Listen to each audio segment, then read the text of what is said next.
Ali, I've been itching all week and waiting all week just to hear about the trials. You said you will speak about it next week. Here we are. All right. So the question was, every team around us in the National League was picking up, players right and left while we were staying quiet. And wouldn't you know it, the management team is off in Kuwait doing God knows what. Why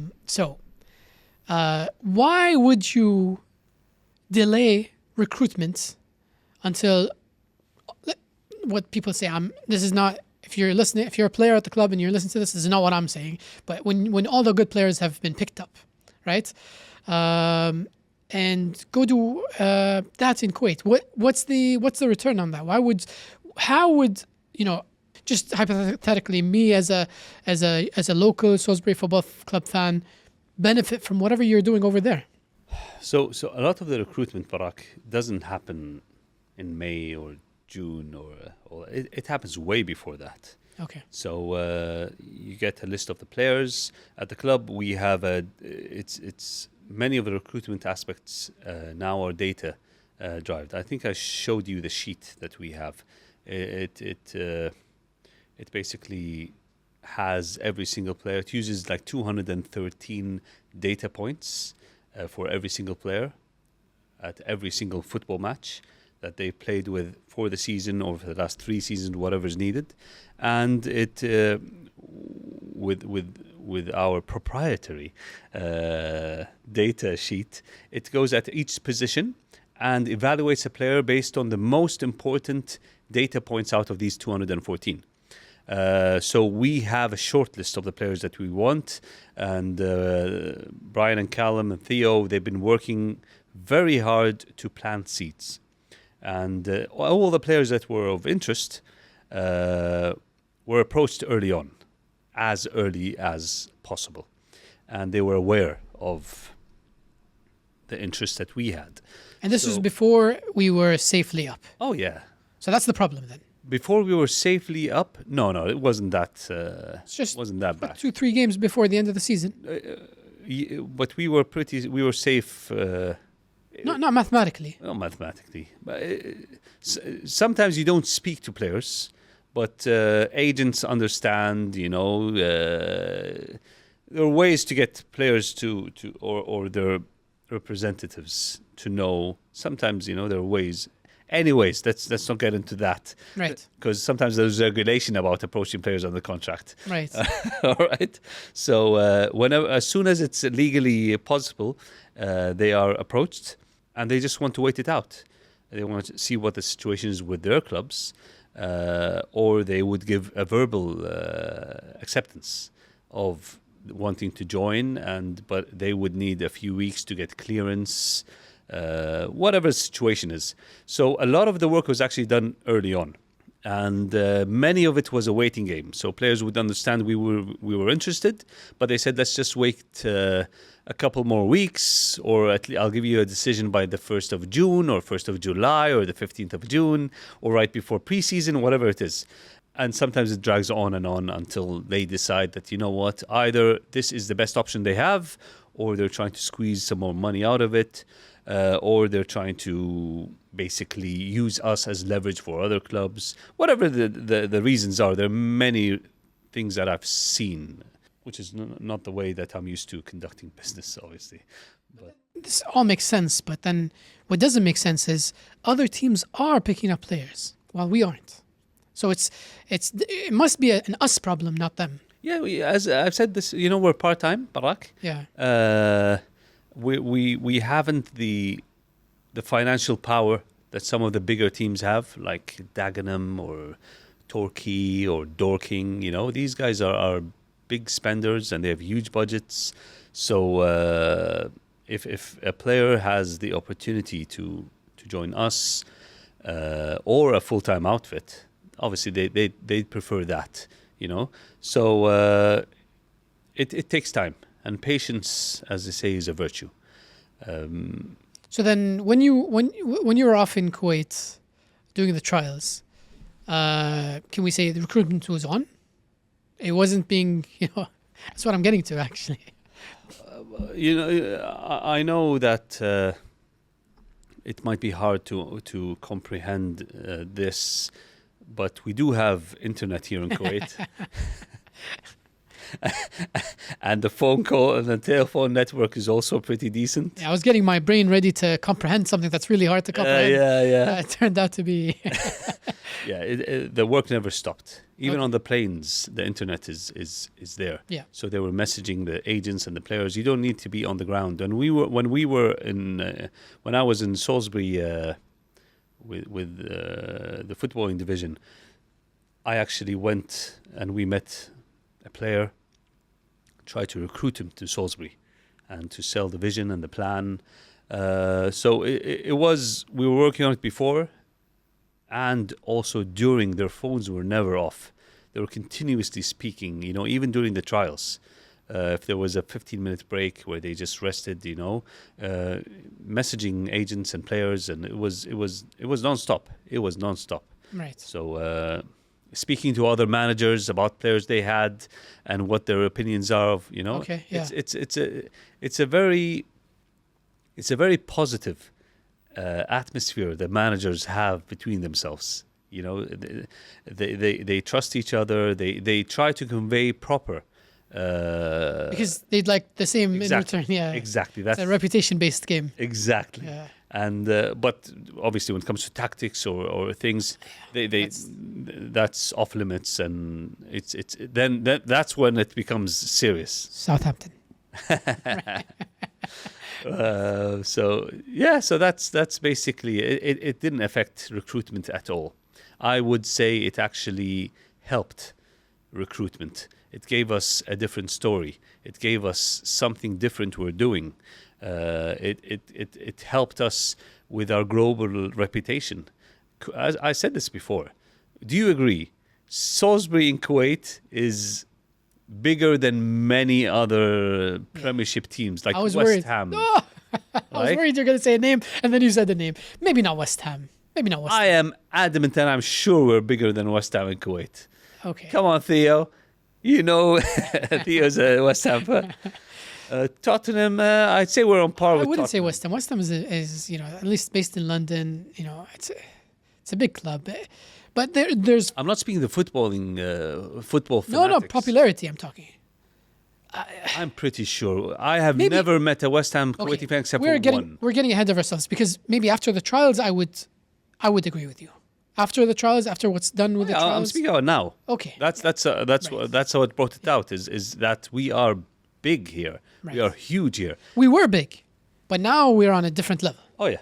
And the After trials the are trials. that, you know, the trials really did. We got 450 applicants that wanted to be a part of the trials. And we cut it. We don't even know how many would have applied. We cut it off 2 days before. Exactly. So And we got the Wembley of Kuwait. it was exactly actually 430.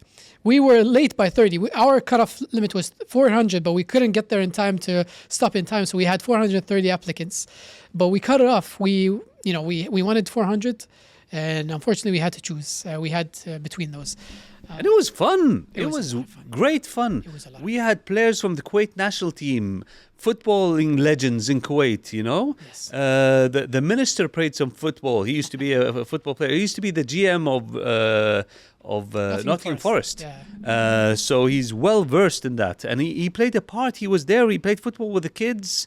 And it was a wonderful experience. And if the people who thought that it's a waste of resources and all that, we got a really big sponsor to sponsor that event. Nothing was out of pocket. We made some money actually, and also we got a front of shirt Out of that, now, yeah. which is amounts basically we would never dream about Yes. before. It's a really good deal, amazing revenue for the club, sponsorship amounts from teams here in Kuwait, because we're so big, you know. They're 3, 4, 5 times as big as And- all deals. And TEM, the digital bank that that is sponsoring our front of shirt, is not just any partner as well.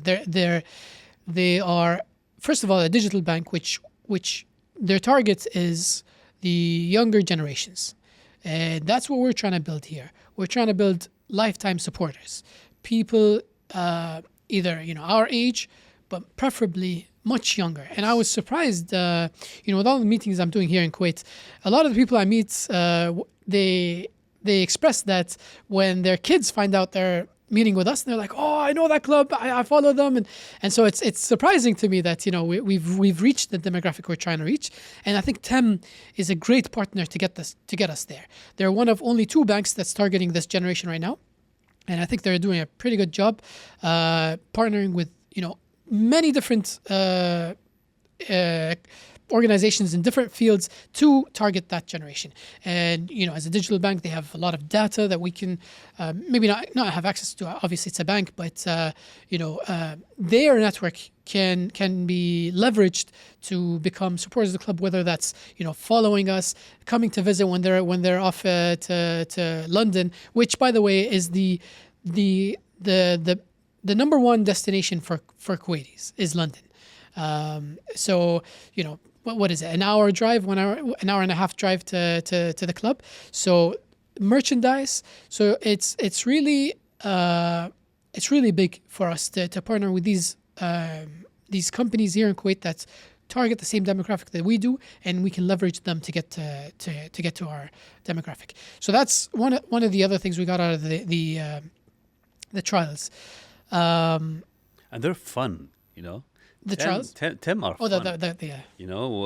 They plan to expand. So they want to expand to the UK and to the world.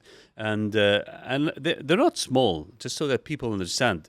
TEM is a part of maybe one of the largest banks of the world. It's called Kuwait Finance House. It has branches in the UK, it has branches in Turkey, in Morocco, in Malaysia, and it really is one of the largest banks in the world. And this is their digital bank subsidiary. So if people think that they're basically a gamble, they are a surefire hit, great sponsor that will be there with us in the long run. And when they take expansion into the UK seriously, which is very soon, it will be so much fun for us at the club. They do so much activities, free giveaways, exciting social media stuff. They have pop-up booths popping up everywhere. They'll do like open stadium days where they'll invite people to come in with buses from I don't know where, These are all ideas, It's so much fun that they come with. So a question that comes up, maybe not from our supporters, but in general, I'm sure some people have this question is, it's a Sharia compliant bank. What does that mean? It's a scary word. So let's just give a quick, I mean, AI is there. You can look it up yourself. But just a quick explanation of what Sharia compliant is. It's not a good thing for a bank to be Sharia compliant. There's more rules, more regulations about how you can lend money, about how you can make money, and so it really is less capitalistic to be Sharia compliant. More. It's a more social, not social, but community-driven aspect. It's making sure that you are doing things that are fair. As we all know, we've been hurt by the bank one or two times, right? And a Sharia compliant bank basically has a council of decision makers.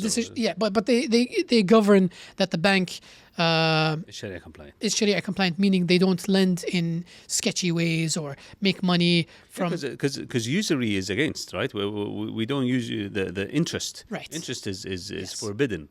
So that's the main. So when they loan money, it's either they lend interest-free loans, or they lend it by other means like selling and buying or whatever it is. It's basically that. So it's nothing. And it's like what we did with the stadium, the bar, the alcohol revenue is going to Alaber, to donations to help people who've been affected by alcohol. We're doing that to be Sharia compliant. What else came out of the trials? Is there anything else? I mentioned this, but I didn't finish my point. I think nothing was out of pocket. We actually made money on the trials. We got sponsors. Their trip was fully sponsored, paid by TEM, and not just the trip itself, their upkeep, the whole thing. We made some money also for the club in the trials for their trip, and the exposure was wonderful. Yeah, I've seen some of the numbers. On Snapchat, their trip alone with the influencers who was with them. Got 3.5 million views, and that's on Snapchat alone. Instagram got 2 million. I'm going to be annoying here. 3.8. Was it? Yes. and what was the third? So it's Snapchat, Instagram, Snapchat and Instagram. TikTok. Was it TikTok? TikTok was, I don't know, also in the million. Probably maybe around 2 million. Overall, it was 7.5 or 7 point something like that million views in 1 week, in the span of a week. So yeah, let's see West Ham do that. Actually, In Kuwait, there's no way. Yeah. In the region, when I say Kuwait, I should say the GCC, the Gulf, the Arab world, which is untapped. That is one of the ways we're working on now to reach sustainability. Right. We're if we just continue to do what was always done and is always being done by other non-league teams, many of them, not all of them, then we'll just have the same results, and then you won't have a club. I got a question was, how does that help me? How does that help the local supporter? Sustainability, that's for you. You're not spending any more money anymore. But what comes out of it for me? Look, I understand the majority of people understand this, and I'm not trying to put anyone down by saying people ask this question, but people did ask this question, and it might have been one or two. And they're not no less than anyone else. So let's answer it for them. There's so many ways I can answer that. Number one, the experience has changed a lot for everyone. I think when the season opener comes on Saturday, they'll see that there's a lot that has changed in the stadium and the experience. And we try to tackle everything from the queues of food. We'll get to that. No, I'm saying you misunderstood. Sorry. I'll get to it. Yeah. All right. All these have changed. When I said, how does that affect me? The more we reach sustainability, the better it is for you as a fan to have. It'll mean that we've done well to our fans, that we have reached sustainability. And if the only way they look at sustainability is us paying more for players, then I think that's not the correct way to look at a community football club. It's not sustainability equals ownership is paying no money, so we are not happy because we should be putting more money into the players, and we couldn't care less what the club does as long as we get the best players in the world. If that's the way they're looking at it, is how does it affect me, right? No. Because you said the fans, the food, that's not it. The No, players, not that's saying, not it. No, that's not what I said. I said the fans, the food. That's why I said we were going to get to this, because that's how we're going to. The answer to the question is that's how it helps. But the question was, you doing the trials over there, how does it help me in my experience at the football club? No, you said sustainability. How will that help me? What you're doing, because your answer was sustainability, right? So, okay, sustainability is just a word. How does it? What you said, the question was, if we do reach sustainability, you're not paying anything out of your pocket, but how does that affect me as a fan? Yes. So the answer, like you said, the answer would be the food and all that. But then you interrupted me and you said it's no. not that. We can bring it back. You said this after. So the first question was sustainability, doing the work over there, and your answer was, well, we have done a lot for your experience through these tea huts and things. But so what I was looking for, and this is where just tit for tat here, but what I was trying to get the answer was these efforts in Kuwait, they raise revenues for us to elevate the experience here. And it's not just sustainability as a word that we can throw around. It actually is helping us create a better experience for viewers.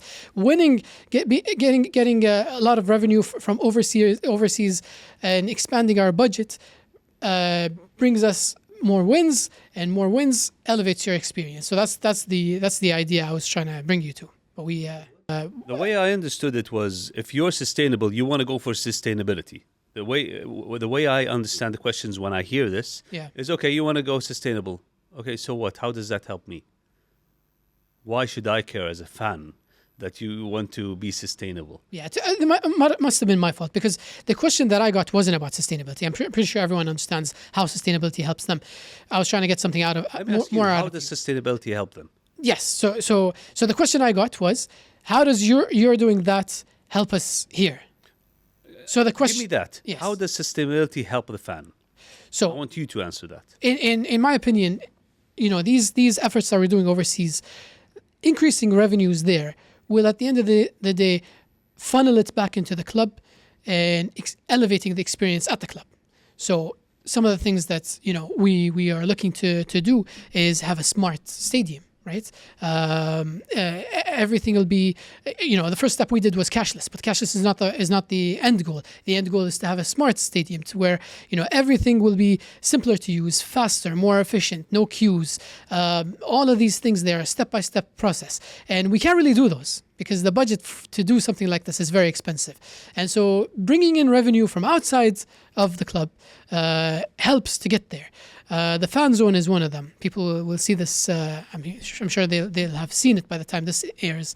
But these things, they take, they take resources, and one of the resources you can easily acquire money through exposure has been done through those trials. The exposure that we got in Kuwait has helped us. I've had my phone ringing. We were just talking just before this that I have a meeting, tomorrow night that I didn't want to have, but it's someone who's adamant. I asked them to postpone it to next week, and they're like, no, we need to get this done now. And so people are interested in investing in the club now after all this exposure that we've built. So that's my understanding of how sustainability can help the fan. And that's what I answered them on the phone. But now we want to hear your answer. I would think that's not. If I was asking the question, that would not be what I was looking for as an answer. Because he says, all right, that's good, but that's also money you're spending, right? So if you're sustainable, it means you're basically at break even, right? So I'm not putting in any money. Any money in is equal to the money out, correct? Yeah. So if the fan asks, what does sustainability? Why should I care about the club's sustainability? Okay, How will that affect me? Yeah, I wasn't answering that question. I'm sorry. I took us to the person who was asking me. Yes. So how would you answer that question? If we're talking about pure sustainability, the supporters will answer this question way better than I am. They know exactly how important sustainability is. This club has been through a lot because of the lack of sustainability. Being sustainable means the longevity of this club. For it to be there, let's not say forever, but forever. So constantly having to reach into your pocket to put in money to keep this club alive will get tiring at some point, and then it will be put up for sale. And then who knows who picks up this club, right? And that's never something you want to happen. So the first step that needs to happen is for the club to be sustainable so that the owner doesn't have to worry about, thinking about these decisions that could affect the club long term. I think the supporters understand this. They want this. I've seen many of the decisions we've made that, I would have thought would have created some kind of backlash were understood. I think the supporter base is extremely mature. They've been through a lot, and they understand what needs to be done to keep this club alive. I think that's the sustainability they're looking for. That's why sustainability is important to them. But to be fair, when I had the conversation, and this is the part of the question, I made this mistake asking you the question. It wasn't about sustainability. It was about why are you spending time and resources over there and not elevating my experience? And your answer was sustainability. But then my follow-up question was, okay, sustainability is, but I was wrong because, that answer would have been sufficient because people at the club understand how important sustainability is. Yeah, just like I was mentioning, everything we do here is because we care about what's there, Yeah. Honestly, I don't care what happens, if it's in Kuwait or if it's in Salisbury or wherever it is, as long as it's something that benefits the club, the future of the club is what matters to me. I really want to build something that is safe, that is a great experience for the fans and something that continues to give back to the community. Matt Hale, an example. Oh. Having Matt Hale on board and us getting him to be part of our story and what we are building at Salisbury. You know, the youth is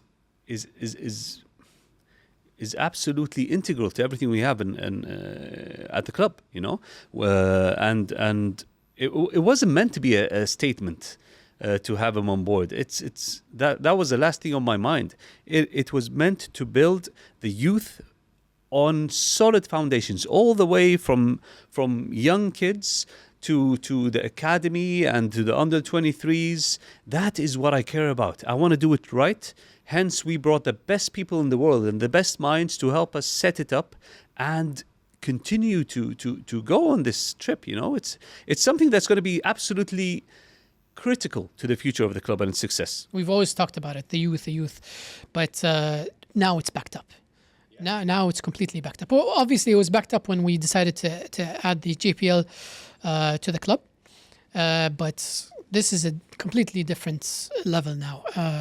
We're not just adding the JPL; we're adding the JPL built correctly from foundations. I was going to leave that to another episode because we have reached the limit here. But we have so much to speak about. I thought these couple of episodes would have covered everything, but I think there is just so much, and it's really good because yes, once we've seen the game, I'm sure this episode will come out after the game, but once we've seen the game, we will want to speak about that with Hampton Richmond, maybe also who is it? So much news. So we have so much things coming up now. Exciting news. So we want to cover what happened in the off season, what we've worked on. I'm sure people will know by the time they go to the game and see the updates. I'm sure they've seen them also in the friendlies. Some things have not been in the friendlies that you'll see in the league games, but there's things in the behind the scenes that you don't know about that we want to share, right? And so there's going to be a lot of content for us to go through now, a lot of things to talk about. I'm excited for those, and see you.